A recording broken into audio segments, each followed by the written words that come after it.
ಪ್ರಸಿದ್ಧರಾದಂತಹವರಲ್ಲಿ ನಾನು ಒಬ್ಬ. ಇದು ನಿನ್ನ ಕಿವಿಗೂ ಬಿದ್ದಿರಬಹುದು.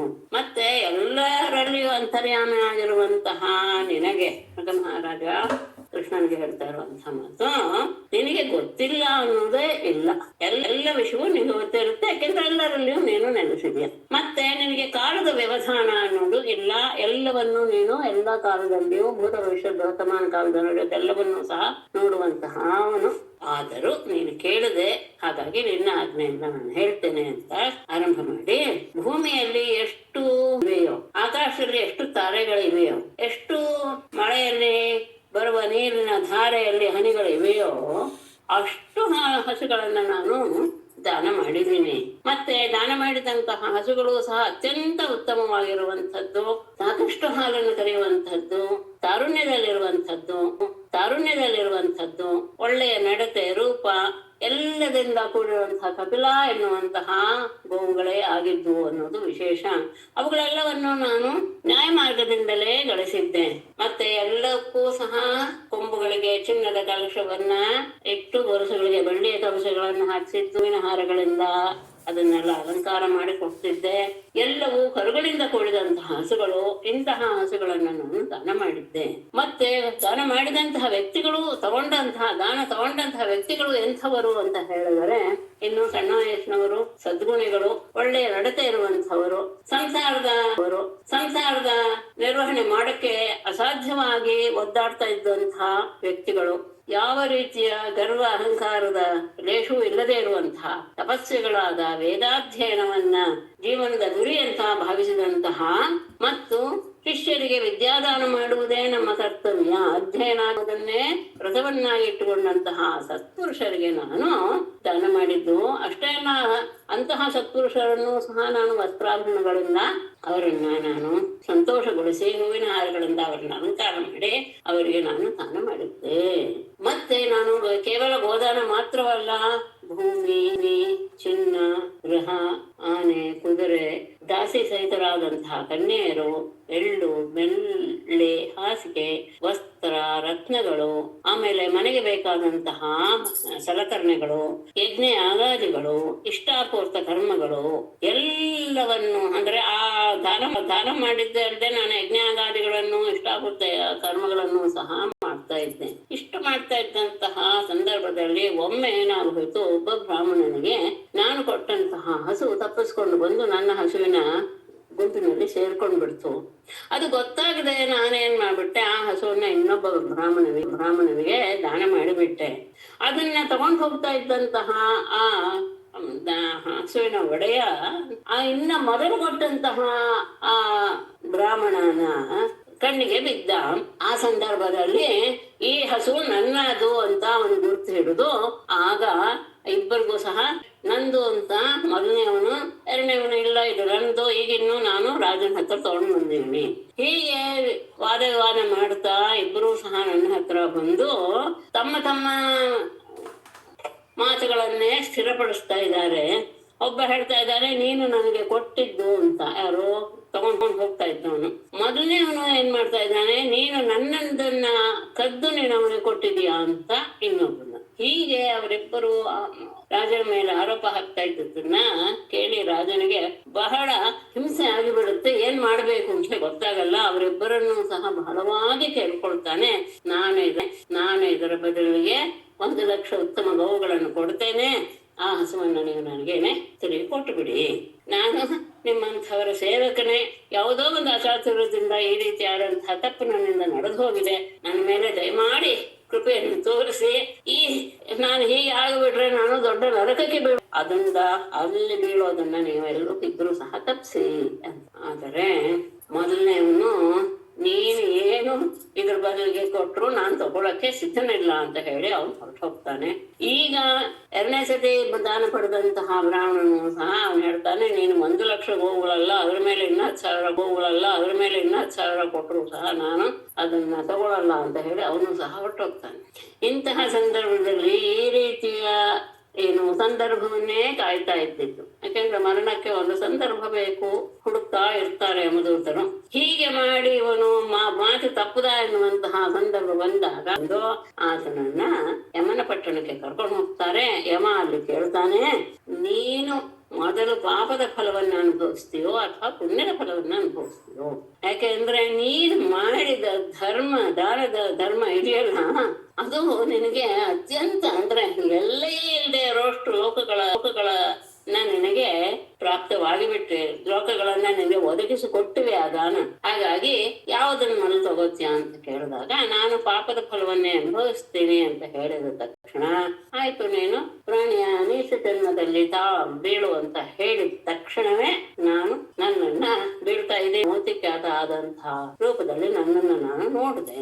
ಆದ್ರೆ ಅದೆಲ್ಲವೂ ನನಗೆ ನೆನಪಿದ್ದಿದ್ದು ಒಂದು ವಿಶೇಷ. ಯಾಕೆಂದ್ರೆ ನಾನು ಯಾವಾಗ್ಲೂ ಬ್ರಾಹ್ಮಣರ ಬಗ್ಗೆ ಬಹಳ ಆದರವನ್ನು ತೋರಿಸ್ತಾ ಇದ್ದೆ, ದಾನಿ ಆಗಿದ್ದೆ, ಪರಮಾತ್ಮನಾದ ನಿನ್ನ ಭಕ್ತನೂ ಆಗಿದ್ದೆ. ನಿನ್ನನ್ನೇ ನೋಡಲೇಬೇಕು ಎನ್ನುವಂತಹ ಅತ್ಯಂತ ಮನಸ್ಸಿಗೆ ಬೇಕ ಅಂದ್ರೆ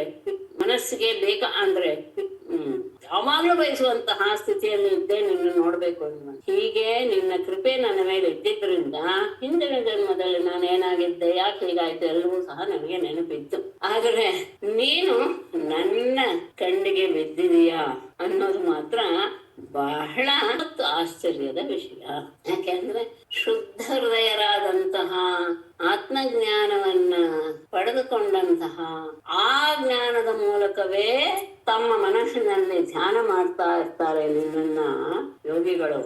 ಹಾಗಾಗಿ ನೀನು ಇಂದ್ರಿಯಕ್ಕೆ ಗೋಚರನಾಗೋದೇ ಇಲ್ಲ, ಅಂಥವನು ನನಗೆ ಕಾಣಿಸಿಕೊಂಡೆ ಅಂತ. ಆದರೆ ನಿಜವಾಗಿಯೂ ಸಹ ನಾನು ಬಹಳ ಧನ್ಯ. ಯಾಕೆಂದ್ರೆ ನಾನು ಈ ಸಂಸಾರದಲ್ಲಿ ಇದ್ದು ಅನೇಕ ರೀತಿಯ ಕೆಲಸಗಳಿಂದ ನಾನು ಒಂದು ರೀತಿಯಾಗಿ ಕುರುಣೆ ಆಗ್ಬಿಟ್ಟಿದ್ದೆ, ಎಲ್ಲವನ್ನು ಮರ್ತ ಬಿಟ್ಟಿದ್ದೆ. ಆದರೆ ಈ ಸಂಸಾರ ಬಿಡುಗಡೆ ಮೋಕ್ಷ ಎನ್ನುವ ಸಂದರ್ಭ ಬಂದಾಗಲೇ ನಿನ್ನ ದರ್ಶನ ಆಗತ್ತೆ ಅನ್ನೋದು ನಿಜವಾಯ್ತು, ನನಗೂ ಅದು ಸಿಕ್ತು ಅಂತ ಹೇಳಿ ಅವನನ್ನ ಸ್ತುತಿಸಿ, ನಾನೀಗ ನನ್ನ ಪುಣ್ಯದ ಫಲದ ಲೋಕಗಳನ್ನ ಅನುಭವಿಸಕ್ಕೆ ನಾನು ಹೋಗ್ತಾ ಇದ್ದೇನೆ, ನಿನ್ನ ಅನುಮತಿಯನ್ನು ಕೊಡು. ಆದರೆ ನಾನು ಎಲ್ಲಿಯೇ ಇದ್ರು ಯಾವುದೇ ಲೋಕದಲ್ಲಿ ಯಾವುದೇ ರೀತಿಯ ಜನ್ಮವನ್ನು ತಾಳಿದ್ರೂ ಸಹ ನಿನ್ನ ಪಾದ ಕಮಲದಲ್ಲಿ ನನ್ನ ಮನಸ್ಸು ಪೂರ್ಣವಾಗಿ ನೆಲೆಗೊಳ್ಳುವಂತೆ ನನ್ನನ್ನ ಅನುಗ್ರಹಿಸಿಬಿಡು ಅಂತ ಹೇಳಿ ಮತ್ತೆ ಆತನನ್ನ ಹೊಗಳ್ತಾ, ಯೋಗೇಶ್ವರ ನೀನು ನಿನಗೆ ನಮಸ್ಕಾರ ಮಾಡ್ತೀನಿ ಅಂತ ಹೇಳಿ ಆತನ ಪಾದಗಳಿಗೆ ನಮಸ್ಕಾರ ಮಾಡಿ ಆತನ ಪರಮಾತ್ಮನ ಒಪ್ಪಿಗೆಯನ್ನು ಪಡೆದು ಆಗ ಬಂದಂತಹ ವಿಮಾನವನ್ನು ಹತ್ತಿ ಎಲ್ಲರೂ ನೋಡ್ತಾ ಇದ್ದಾಗಲೇ ಅವನು ತನ್ನ ಲೋಕಕ್ಕೆ ಹೊರಟು ಇಷ್ಟ ಆದ್ಮೇಲೆ ಆತ ಹೋದ್ಮೇಲೆ ಕೃಷ್ಣ ಅಲ್ಲಿ ನೆರವೇರುವಂತಹವರ ಕುರಿತು ಕೆಲವು ಮಾತುಗಳನ್ನ ತಿಳಿಸ್ತಾನೆ. ನೀವೆಲ್ಲ ತಿಳಿದುಕೊಳ್ಳಬೇಕು ಈ ವಿಷಯಗಳನ್ನ ಅಂತ ಹೇಳುವ ಮಾತು ಗಮನಿಸಿಕೊಂಡ್ರೆ, ದುರ್ಜರಂ ಬತ ಬ್ರಹ್ಮಸ್ವಂ ಭುಕ್ತಂ ಅಗ್ನೇರ್ಮನಾರಪಿ ತೇಜೀಯಸೋಪಿ ಕಿಮುತ ರಾಜ್ಞಾಂ ಈಶ್ವರಮಾನಿನಾಂ. ಅಗ್ನೇಃ ತೇಜೀಯಸಃ ಅಪಿ ಭುಕ್ತಂ ದುರ್ಜರಂ ಬ್ರಹ್ಮಸ್ವಂ ಬ್ರಹ್ಮಸ್ವಂ ಮನಾಗಪಿ ದುರ್ಜರಂ ಈಶ್ವರಮಾನಿನಾಂ ರಾಜ್ಞಾಂ ಕಿಮುತ ಬತ. ಅಗ್ನೇಃ ತೇಜೀಯಸಃ ಅಗ್ನೇಃ ಅತ್ಯಂತ ತೇಜೋವಂತನಾದಂತಹ, ಅಂದ್ರೆ ಎಲ್ಲವನ್ನು ನಾನು ಜೀರ್ಣ ಮಾಡಿಕೊಳ್ಳಬಲ್ಲೆ ಎನ್ನುವಂತಹ ತೇಜಸ್ಸಿರುವಂತಹ ವ್ಯಕ್ತಿಯಾಗಲಿ ಅಥವಾ ಅಗ್ನಿಯೇ ಆಗಲಿ, ಅವರಿಂದ ಭುಕ್ತಂ ಬ್ರಹ್ಮಸ್ವಂ ಅವರಿಂದ ಅನುಭವಿಸಲ್ಪಟ್ಟಂತಹ ಬ್ರಾಹ್ಮಣನ ಸ್ವಂ ಅಂದ್ರೆ ಆತನ ಹಣ, ಆತನ ಸಂಪತ್ತು, ಬ್ರಾಹ್ಮಣನ ಸಂಪತ್ತು ಮನಾಗಪಿ ದುರ್ಜರಂ, ಅದು ಸ್ವಲ್ಪವೇ ಆಗಿದ್ರು ಸಹ ಅದು ದುರ್ಜರಂ, ಅದನ್ನ ಅವರು ಜೀರ್ಣಿಸ್ಕೊಳಕ್ಕೆ ಆಗೋದಿಲ್ಲ. ಎಂತಹ ತೇಜವಂತನೇ ಆಗಿರ್ಲಿ, ಸಾಕ್ಷಾತ್ ಅಗ್ನಿಯೇ ಆಗಿರ್ಲಿ ಅಥವಾ ಅಗ್ನಿಯಷ್ಟು ತೇಜವಂತನಾಗಿರ್ಲಿ, ಬ್ರಾಹ್ಮಣನ ಸಂಪತ್ತು ಅದು ಬಹಳ ಸ್ವಲ್ಪವೇ ಆಗಿರ್ಬೋದು, ಆದ್ರೆ ಅದನ್ನ ಅವರಿಂದ ತೆಗೆದುಕೊಂಡಂತಹ ವ್ಯಕ್ತಿ ಅವನು ಅದನ್ನ ಜೀರ್ಣಿಸ್ಕೊಳಕ್ಕೆ ಆಗೋದೇ ಇಲ್ಲ. ಹಾಗಿರುವಾಗ ಈಶ್ವರ ಮಾನಿನಾಂ ರಾಜ್ಞಾಂ ಕಿಮುತ. ನಾವೇ ಈಶ್ವರು, ನಾವೇ ಪರಮಾತ್ಮ ಅಂತ ಭಾವಿಸುವಂತಹ ರಾಜರ ಬಗ್ಗೆ ಹೇಳೋದೇನಿದೆ ಅಂದ್ರೆ, ಅತ್ಯಂತ ತೇಜೋವಂತನ ವ್ಯಕ್ತಿಯಾಗಲಿ, ಅಗ್ನಿಯೇ ಆಗ್ಲಿ, ಸಾಕ್ಷಾತ್ ಅಗ್ನಿಯೇ ಆಗ್ಲಿ, ಬ್ರಾಹ್ಮಣನ ಸಂಪತ್ತನ್ನ ಯಾರಾದ್ರೂ ಸ್ವಲ್ಪವೇ ಆಗಿರ್ಬೋದು ಪ್ರಮಾಣದಲ್ಲಿ, ಅದನ್ನ ತೆಕ್ಕೊಂಡ ಮೇಲೆ ಅದನ್ನ ಅರಗಿಸ್ಕೊಳ್ಳೋದಕ್ಕೆ ಸಾಧ್ಯವಿಲ್ಲ. ಅಂತಹ ತೇಜವಂತರಿಗೆ ಆಗಲ್ಲ ಅಂದ್ಮೇಲೆ ನಾವೇ ಲೋಕೇಶ್ವರರು ಅಂತ ವ್ಯರ್ಥವಾಗಿ ತಮ್ಮನ್ನ ತಾವು ತೋರಿಸ್ಕೊಳ್ಳುವಂತಹ ರಾಜರ ಬಗ್ಗೆ ಅವ್ರು ಜೀರ್ಣಿಸ್ಕೊಳ್ತಾರೆ ಅಂತ ಹೇಳಕ್ಕಾಗತ್ತೆ. ಮತ್ತೆ ನಾನು ಏನು, ನಾಹಂ ಹಾಲಾಹಲಂ ಮನ್ಯೆ ವಿಷಂ ಯಸ್ಯ ಪ್ರತಿಕ್ರಿಯಾ ಬ್ರಹ್ಮಸ್ವಂ ಹಿ ವಿಷಂ ಪ್ರೋಕ್ತಂ ನಾಸ್ಯ ಪ್ರತಿವಿಧಿರ್ಭುವಿ. ನನ್ನ ಅಭಿಪ್ರಾಯ ಏನು ಅಂದ್ರೆ, ಕೃಷ್ಣನ ಮಾತು, ಅಹಂ ಹಾಲಾಹಲಂ ವಿಷಂ ನ ಮನ್ಯೆ ಯಸ್ಯ ಪ್ರತಿಕ್ರಿಯಾ ಬ್ರಹ್ಮಸ್ವಂ ಹಿ ವಿಷಂ ಪ್ರೋಕ್ತಂ ಭುವಿ ಅಸ್ಯ ಪ್ರತಿವಿಧಿಃ ನ. ಅಹಂ ನಾನು ಹಾಲಾಹಲಂ. ಹಾಲಾಹಲ ಅನ್ನೋದು, ಕಾಲಕೂಟ ವಿಷ ಅನ್ನೋದು ಬಹಳ ಘೋರ ಅನ್ನೋದು ಲೋಕದಲ್ಲಿ ಪ್ರತಿಯೊಬ್ಬರಿಗೂ ಗೊತ್ತಿರುವಂಥದ್ದು. ಅಂಥದ್ದನ್ನ ನಾನು ವಿಷಂ ನ ಮನ್ಯೆ, ಅದು ವಿಷ ಅಂತ ನಾನು ಭಾವಿಸೋದೇ ಇಲ್ಲ. ಅಂದ್ರೆ ಅದನ್ನ ತಿಂದವನು ಜೀರ್ಣಿಸ್ಕೊಳ್ತಾನೆ ಅಂದ್ರೆ ಇಲ್ಲ, ಲೋಕದಲ್ಲಿ ಇಲ್ಲ. ಆದರೆ ನಿಜವಾಗಿಯೂ ನಾನು ಅದನ್ನ ವಿಷ ಅನ್ಕೊಳ್ಳಲ್ಲ. ಯಾಕೆ ಅಂದ್ರೆ ಯಸ್ಯ ಪ್ರತಿಕ್ರಿಯಾ, ಅದಕ್ಕೂ ಸಹ ಒಂದು ಪ್ರತಿಕ್ರಿಯೆ ಇದೆ. ಅಂದ್ರೆ ಅದನ್ನ ನಾಶ ಮಾಡುವಂತಹ, ವಿಷದ ಪ್ರಭಾವವನ್ನ ಹೋಗಿಸುವಂತಹ ವೈವೃತ್ತಿ, ವೈದ್ಯ ಚಿಕಿತ್ಸೆಯೂ ಸಹ ಅದಕ್ಕೆ ಇದೆ, ಹಾಲಾಹಲಕ್ಕೆ. ಆದರೆ ಬ್ರಹ್ಮಸ್ವಾಮಿ ಬ್ರಾಹ್ಮಣರ ವಿಷಯದಲ್ಲಿ, ಬ್ರಾಹ್ಮಣರ ಸಂಪತ್ತಿನ ವಿಷಯದಲ್ಲಿ ವಿಷಂ ಪ್ರೋಕ್ತಂ, ಅದನ್ನೇ ವಿಷ ಅಂತ ಹೇಳ್ತಾರೆ. ಯಾಕೆ? ಅಸ್ಯ ಭುವಿ ಭುವಿ ಅಸ್ಯ ಪ್ರತಿವಿಧಿ. ಲೋಕದಲ್ಲಿ ಇದನ್ನ ಅರಿಯಿಸಿಕೊಳ್ಳುವಂತಹ ಯಾವ ಔಷಧವೂ ಸಹ ಇಲ್ಲ. ಹಾಲಾಹಲವನ್ನು ಸಹ ನಾನು ವಿಷ ಅಂತ ಅನ್ನೋದೇ ಇಲ್ಲ. ಯಾಕೆಂದ್ರೆ ಅದಕ್ಕೂ ಸಹ ಚಿಕಿತ್ಸೆ ಇದೆ. ನಿಜವಾಗಿ ಬ್ರಹ್ಮಸ್ವ ಅಂದ್ರೆ ಬ್ರಾಹ್ಮಣರ ಸಂಪತ್ತು ಎನ್ನುವುದೇ ನಿಜವಾದ ವಿಷ. ಯಾಕೆ ಅಂದ್ರೆ ಈ ಜಗತ್ತಿನಲ್ಲಿ ಅದಕ್ಕೆ ಚಿಕಿತ್ಸೆ ಎನ್ನುವುದೇ ಇಲ್ಲ. ಅಷ್ಟೇ ಅಲ್ಲ, ಹಿನಸ್ತಿ ವಿಷಮತ್ತಾರಂ ವನ್ನಿರದ್ಭೆ ಪ್ರಣಾಮ್ಯತಿ ಕುಲಂ ಸಮೂಲಂ ದಹತಿ ಬ್ರಹ್ಮಸ್ವ ಅರಣಿಪಾವಕಃ. ಬ್ರಹ್ಮಸ್ವ ವಿಷಂ ಅತ್ತಾರಂ ಹಿನಸ್ತಿ ವನ್ನಿಃ ಅದ್ಭಿಃ ಪ್ರಶಾಮ್ಯತಿ ಬ್ರಹ್ಮಸ್ವಾರಣಿಪಾವಕಃ ಸಮೂಲಂ ಕುಲಂ ದಹತಿ. ವಿಷಂ ಹಾಲಾಹಲ ವಿಷ ಇದಕ್ಕೆ ಅವಶ್ಯ ಆಗ್ಲಿಲ್ಲ ಹೊತ್ತಿಗೆ ಅಂತ ಇಟ್ಕೊಳ್ಳೋಣ.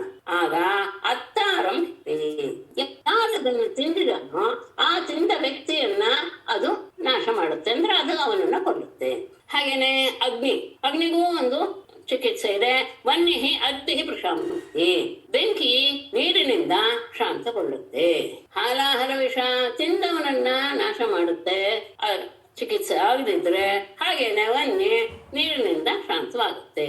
ಆದರೆ ಬ್ರಹ್ಮಸ್ವ ಅರಣಿಪಾವಕ, ಬ್ರಾಹ್ಮಣರ ಸಂಪತ್ತು ಎನ್ನುವ ಅರಣಿಯಿಂದ ಹುಟ್ಟಿದಂತಹ ಪಾವಕ ಅಗ್ನಿಯು ಸಮೂಲಂ ಕುಲಂ ದಹತಿ. ಯಾರು ಆ ಸಂಪತ್ತನ್ನ ತಗೊಂಡಿದ್ದಾರೋ ಅವನ ಕುಲವನ್ನ ಮೂಲ ಸಮೇತ, ಬೇರು ಸಮೇತ ಇಡೀ ಮನೆಯನ್ನ ನಾಶ ಮಾಡಿಬಿಡುತ್ತೆ, ಕುಲವನ್ನೇ ಸಮೂಲವಾಗಿ ನಾಶ ಮಾಡುತ್ತೆ. ಹಾಗಾಗಿ ಹಾಲಾಹಲ ವಿಷ ಯದ್ಯಪಿ ಅದಕ್ಕೆ ಚಿಕಿತ್ಸೆ ಆಗದಿದ್ರೆ ತಿಂದವನು ಮಾತ್ರ ಸಾಯ್ತಾನೆ. ಅಗ್ನಿಯು ಸಹ ನೀರಿನಿಂದ ಶಾಂತವಾಗಿ ಬಿಡುತ್ತೆ. ಆದ್ರೆ ಬ್ರಾಹ್ಮಣನ ಸಂಪತ್ತು ಎನ್ನುವಂತಹ ಅರಣಿಯಲ್ಲಿ ಹುಟ್ಟಿದ ಅಗ್ನಿ, ಅಂದ್ರೆ ಅದನ್ನ ಸ್ವೀಕರಿಸಿದಂತಹ ವ್ಯಕ್ತಿ ತಾನು ಮಾತ್ರ ಅಲ್ಲ, ತನ್ನ ಕುಟುಂಬವನ್ನು ಪೂರ್ಣವಾಗಿ ನಾಶ ಮಾಡುವಂತಹ ಸ್ಥಿತಿಗೆ ತಗೊಂಡು ಹೋಗಿ ಮುಟ್ತಾನೆ. ಹಾಗಾಗಿ ಬ್ರಹ್ಮಸ್ವಂ ದುರನುಜ್ಞಾತಂ ಭುಕ್ತಂ ಹಂತಿ ತ್ರಿಪೂರುಷಂ ಪ್ರಸಹ್ಯದ ಫಲಾದ್ಭುಕ್ತಂ ದಶ ಪೂರ್ವಾನ್ ದಶ ಅಪರಾನ್. ದುರನುಜ್ಞಾತಂ ಭುಕ್ತಂ ಬ್ರಹ್ಮಸ್ವಂ ತ್ರಿಪೂರುಷಂ ಹಂತಿ ಪ್ರಸಹ್ಯ ಬಲಾದ್ ಭುಕ್ತಂ ಪೂರ್ವನ ದಶ ಅಪರಾನ ದಶ. ದುರನುಜ್ಞಾತಂ ಭುಕ್ತಂ ಬ್ರಹ್ಮಸ್ವಂ, ಬ್ರಾಹ್ಮಣನ ಒಪ್ಪಿಗೆಯನ್ನ ಹೊಂದದೆ ಅನುಭವಿಸಿದಂತಹ ಬ್ರಾಹ್ಮಣನ ಸಂಪತ್ತು ತ್ರಿಪೂರುಷಂ ಹಂತಿ, ಅವನ 3 ತಲೆಯನ್ನ, ಅಂದ್ರೆ ಅವನು, ಅವನ ಮಕ್ಕಳು, ಅವನ ಮೊಮ್ಮಕ್ಕಳು, ಹೀಗೆ 3 ತಲೆಗಳನ್ನ ಅದು ನಾಶ ಮಾಡುತ್ತೆ. ಅಂದ್ರೆ ಆತನ ಅನುಮತಿ ಇಲ್ಲದೆ ಬ್ರಾಹ್ಮಣ ಬ್ರಾಹ್ಮಣನ ಸ್ವತ್ತನ್ನ ಏನಾದರೂ ಅನುಭವಿಸಿದರೆ ಅದು 3 ತಲೆಮಾರಿನವರೆಗೆ ಹಿಂಸೆ ಕೊಡುತ್ತೆ. ಪ್ರಸಹ್ಯ ಬಲಾದ್ಭುಕ್ತಂ, ಬಲಾತ್ಕಾರವಾಗಿ ಹಿಂಸೆ ಕೊಟ್ಟು ಆತನಿಂದ ಕಿತ್ತುಕೊಂಡಂತಹದ್ದಿದೆಯಲ್ಲ, ಅಂತಹ ಬ್ರಾಹ್ಮಣನ ಸ್ವತ್ತು ಪೂರ್ವಾಂದಶ, ಅವನ ಹಿಂದಿನ 10 ತಲೆಗಳನ್ನ, ಅಪರಾಂದಶ, ಮುಂದಿನ 10 ತಲೆಗಳನ್ನ ನರಕಕ್ಕೆ ಹೋಗುವ ಹಾಗೆ ಮಾಡುತ್ತೆ. ಅವನ ಒಪ್ಪಿಗೆ ಇಲ್ಲದೆ ಅವನ ಐಶ್ವರ್ಯವನ್ನ ಅನುಭವಿಸಿದ್ರೆ ಅವನ 3 ತಲೆ ನಾಶವಾಗುತ್ತೆ. ಬಲಾತ್ಕಾರವಾಗಿ ಅವನಿಂದ ಕಿತ್ತುಕೊಂಡಂತಹದ್ದೇನಾದ್ರೂ ಆಗಿದ್ರೆ ಆ ಬ್ರಾಹ್ಮಣನ ಸ್ವತ್ತು, ಅದು ಯಾರು ಅಪಹರಿಸ್ತಾರೋ ಆತನ ಹಿಂದಿನ 10 ತಲೆಗಳು, ಮುಂದಿನ 10 ತಲೆಗಳನ್ನು ಸಹ ನರಕದಲ್ಲಿ ಕೆಡುತ್ತೆ, ಅಥವಾ ಅವರು ಸಹ ಒದ್ದಾಡುವ ಪರಿಸ್ಥಿತಿ ಬರುತ್ತೆ. ಹಾಗೆ ರಾಜಾನೋ ರಾಜಲಕ್ಷ್ಮ್ಯಾಂತಹ ನಾತ್ಮಪಾತಂ ವಿಚಕ್ಷತೆ ನಿರಯಂ ಮೇ ವಿವನ್ಯಂತೆ ಬ್ರಹ್ಮಸ್ವಂ ಸಾಧು ಬಾಲಿಶಾಃ. ರಾಜಾನಃ ರಾಜಲಕ್ಷ್ಮ್ಯಾಂತಹ, ಬೇಡ ಅದನ್ನು ಮೊದಲು ತಗೊಳ್ಳಿ. ರಾಜಲಕ್ಷ್ಮ್ಯಾಂತಹ ರಾಜಾನಃ ಆತ್ಮಪಾತಂ ನ ವಿಚಕ್ಷತೆ ಯೇ ಬ್ರಹ್ಮಸ್ವಂ, ಯೇ ಬಾಲಿಶಾಃ ಬ್ರಹ್ಮಸ್ವಂ, ಯೇ ಬಾಲಿಶಾಃ ಬ್ರಹ್ಮಸ್ವಂ ಸಾಧು ಅಭಿಮನ್ಯಂತೆ. ತೇ ಅಂತ ತಗೊಳ್ಬೇಕು. ತೇ ನಿರಯಂ ಅಭಿಮನ್ಯಂತೆ. ರಾಜಲಕ್ಷ್ಮಿಯ ಅಂತಹ ರಾಜ್ಯದ ಸಂಪತ್ತು ಏನು ಬೇಕಾದಷ್ಟು ಇರುತ್ತೆ. ಹಾಗಾಗಿ ತನ್ನನ್ನು ಯಾರು ಏನು ಮಾಡ್ತಾರೆ ಎನ್ನುವ ಭಾವದಿಂದ ಕುರುಡರಾಗಿ ರಾಜಾನಃ ರಾಜರು ಆತ್ಮಪಾತಂ ನ ವಿಚಕ್ಷತೆ.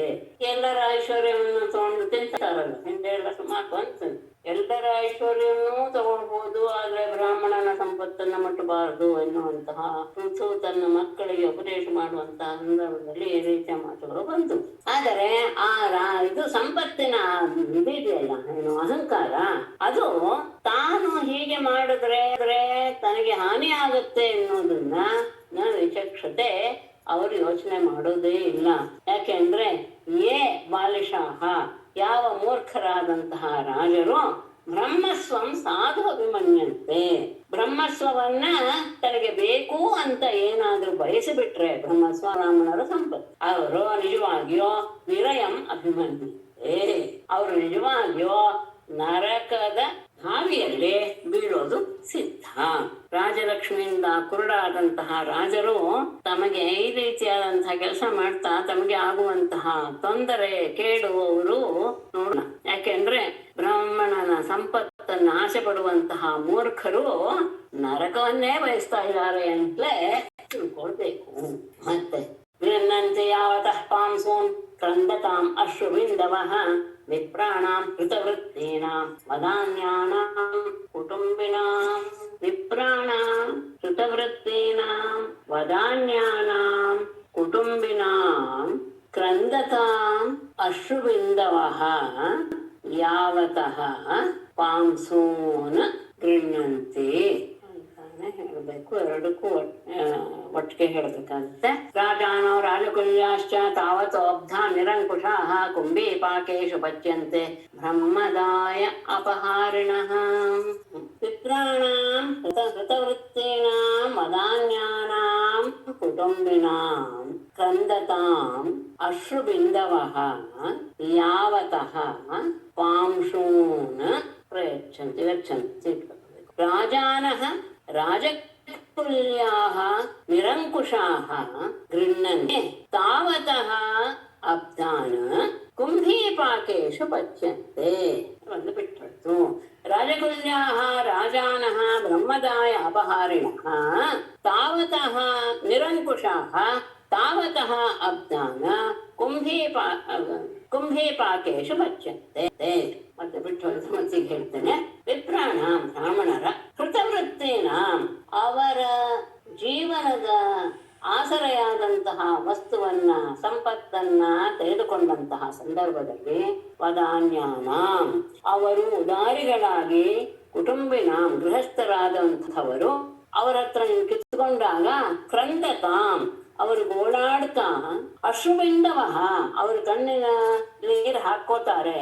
ಆ ಕಣ್ಣೀರಿನ ಬಿಂದುಗಳು ಯಾವತಃ ಪಾಂಶೂನ್, ಎಷ್ಟು ಆ ಮರಳುಗಳನ್ನ ಮಣ್ಣಿನ ಕಣಗಳನ್ನ ನೆನೆಸುತ್ತೋ ತಾವತಃ ಅಷ್ಟು ರಾಜಗುಳಿಯಾಹ ರಾಜಾನಃ ರಾಜರ ವಂಶದವರು ಮತ್ತು ರಾಜರು ಯಾರು ಬ್ರಹ್ಮದಾಯ ಅಪಹಾರಿಣ ಬ್ರಾಹ್ಮಣನ ಸತ್ತನ್ನ ಅಪಹರಿಸಿದಂಥವರು ನಿರಂಕುಶಾಹ ಯಾವುದೇ ಹೆದರಿಕೆ ಇಲ್ಲದೆ ಅಂತ ಇದ್ದಂಥವರು ಗೃಹಂತೆ ಸ್ವೀಕರಿಸ್ತಾರೆ ತಾವತಃ ಅಷ್ಟು ವರ್ಷಗಳ ಕಾಲ ಕುಂಭೀಪಾಕೇಶ ಪಚ್ಚಂತೆ ಕುಂಭೀಪಾಕ ಎನ್ನುವಂತಹ ನರಕದಲ್ಲಿ ಅವರು ಬೇಯಲ್ಪಡ್ತಾರೆ.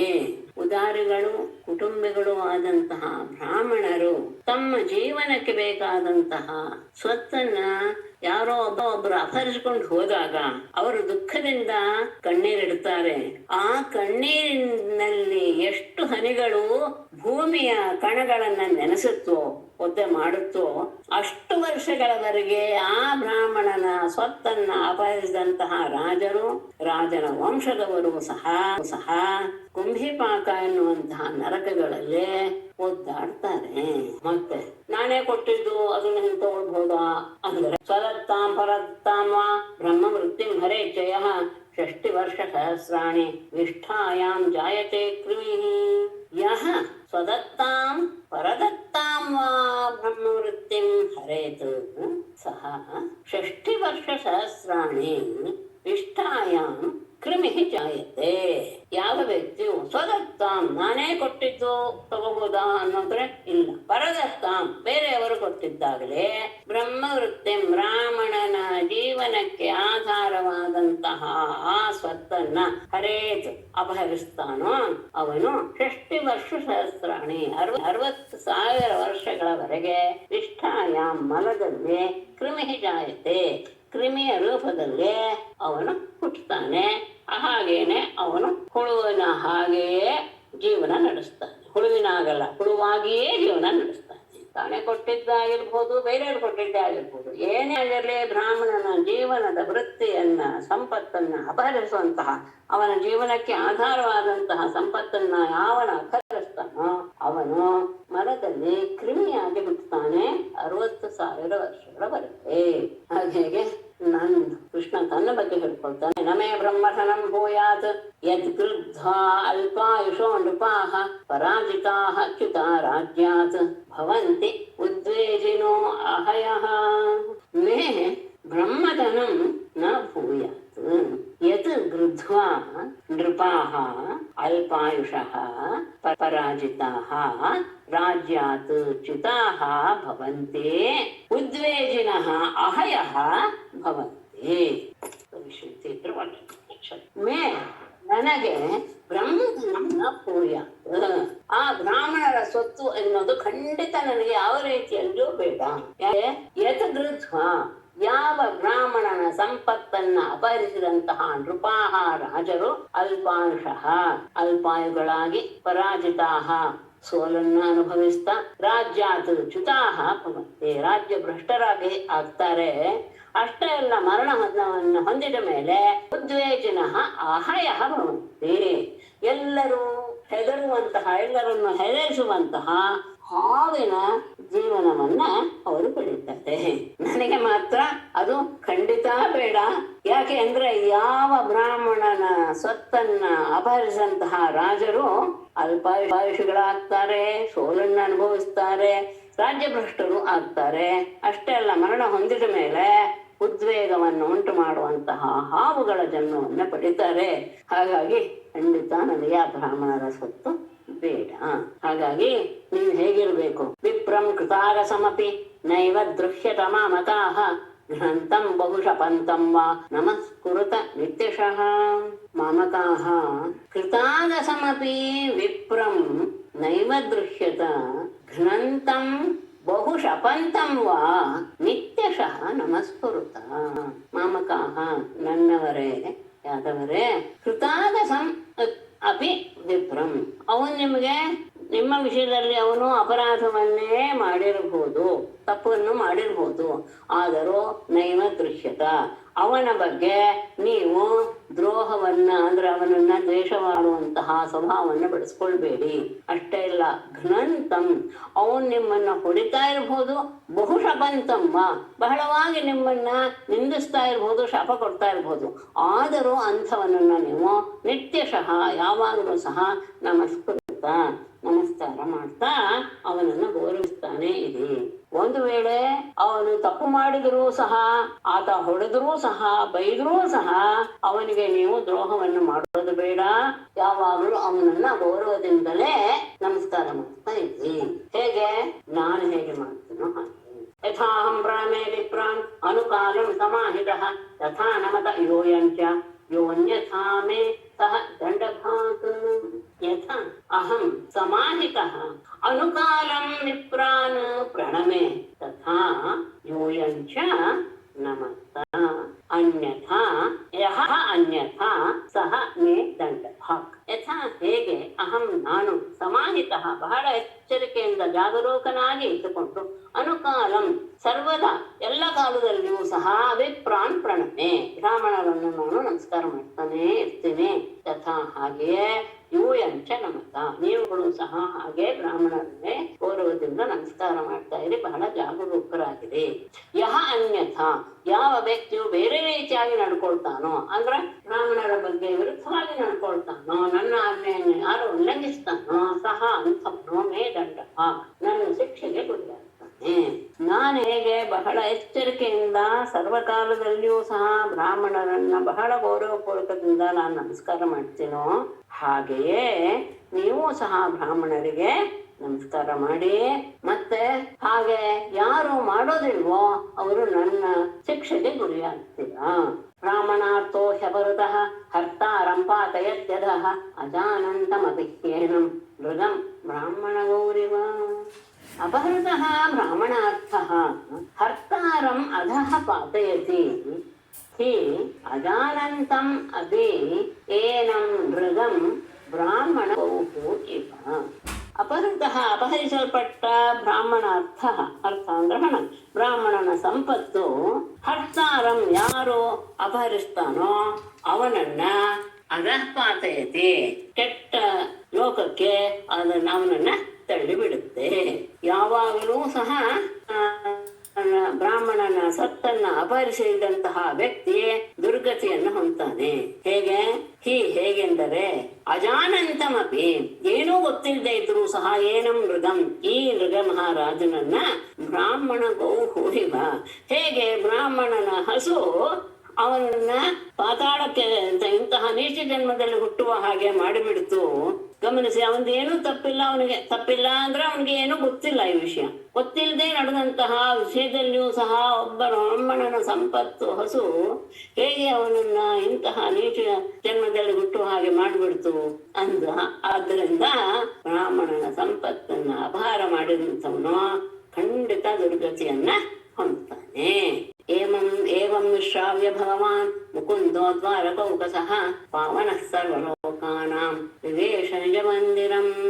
ಭಗವಾನ್ ಮುಕುಂದಃ ಏವಂ ದ್ವಾರಕೌಕಸಃ ವಿಶ್ರಾವ್ಯ ಸರ್ವಲೋಕಾನಾಂ ಪಾವನಃ ನಿಜ ಮಂದಿರಂ ವಿವೇಶ. ಏವಂ ಭಗವಾನ್ ಮುಕುಂದಃ ವರಮನ್ಹಾದ ಮುಕುಂದನು ಏವಂ ಈ ರೀತಿಯಾಗಿ ದ್ವಾರಕೌಕಸಃ ದ್ವಾರಕಾ ನಿವಾಸಿಗಳಾದ ತನ್ನ ಪರಿಜನರಿಗೆ ವಿಶ್ರಾವ್ಯ ತಿಳಿ ಹೇಳಿ ಸರ್ವಲೋಕಾನಾಂ ಪಾವನಃ ಎಲ್ಲ ಲೋಕಗಳನ್ನು ಸಹ ಪವಿತ್ರಗೊಳಿಸುವಂತಹ ಅವನು ನಿಜ ಮಂದಿರಂ ವಿವೇಶ ತನ್ನ ಅರಮನೆಗೆ ತೆರಳಿದ. ಹೀಗೆ ಎಲ್ಲ ದ್ವಾರಕಾವಾಸಿಗಳಿಗೂ ಸಹ ಅಂದ್ರೆ ಅವರು ತಮಗೆ ತಿಳಿದಂತಹ ವಿಷಯನ ಇನ್ನೊಬ್ಬರಿಗೆ ಹೇಳೋದು, ಹೀಗೆ ಮಾಡಬೇಕು ಅನ್ನೋ ಉದ್ದೇಶದಿಂದ ಎಲ್ಲರೂ ಸೇರಿದಾಗಲೇ ಉದಾಹರಣೆಯ ಮೂಲಕ ನರರಾಜನ ದೃಷ್ಟಾಂತವನ್ನು ಕೊಟ್ಟು ಹೇಗೆ ಇರಬೇಕು ಎಲ್ರು ಅನ್ನೋದನ್ನ ತಿಳಿಸಿಕೊಟ್ಟು ಅವನು ತನ್ನ ಮನೆಗೆ ಹಿಂತಿರುಗಿದ. ಏವಂ ವಿಶ್ರಾವ್ಯ ಭಗವಾನ್ ಮುಕುಂದೋ ದ್ವಾರಕೌಕಸಃ ಪಾವನಃ ಸರ್ವಲೋಕಾನಾಂ ವಿವೇಶ ನಿಜ ಮಂದಿರಂ. ಇಲ್ಲಿ ಮೊದಲೇ ಬೇಕಾದ್ರೂ ತಗೊಳ್ಬೋದು. ಸರ್ವಲೋಕಾನಾಂ ಪಾವನಃ ಭಗವಾನ್ ಮುಕುಂದಃ ಅಂತ ನಾನು ಆಮೇಲೆ ಅನ್ವಯ ಮಾಡಿ. ಶ್ರೀಮದ್ ನಾರಾಯಣಂ ನಮಸ್ಕೃತ್ಯ ನರಂ ಚೈವ ನರೋತ್ತಮಂ ದೇವೀಂ ಸರಸ್ವತೀಂ ವ್ಯಾಸಂ ತತೋ ಜಯಮುದೀರಯೇತ್.